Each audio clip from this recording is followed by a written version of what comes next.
Ito nga yung ating flower pole design mga lods. Pag gumawa kayo ng ganitong flower pole design, kung wala kayong mga artificial flowers, dito is gagamitin nyo lang yung pinaka-cloth no, na Gina cloth. Ipopold nyo lang siya ng mas maliliit mga lods, tapos tatalian nyo lang siya ng tie wire. And after nyo siya matalian ng tie wire natin, dito is magpo-fold tayo at least 20 inches yung pinaka-fold na mismo, tapos itatali nyo uli sa pinaka-tie wire natin. Saka nyo na lang siya itatali sa mismong base or pinaka-panel nyo. And after nyo maitali sa panel, dito is magpo-fold ulit tayo ng cloth natin.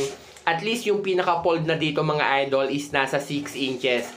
Gagawa tayo ng 4 na piraso. Pwedeng 5, pwede yung 6 para mas malaki mga lods. Dito is gumawa lang tayo ng 4 na piraso.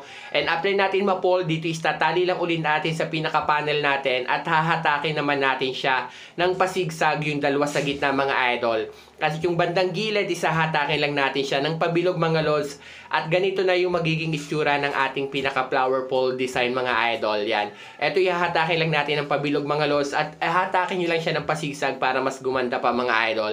At para sa full video guide ng ginagawa natin, available naman to, or yung full video guide nito is naka-upload na sa ating mismong long form video. At dahil nga short video lang to mga lods, ito na yung pinaka-resulta natin ng DIY backdrop design. Sana nagustuhan nyo.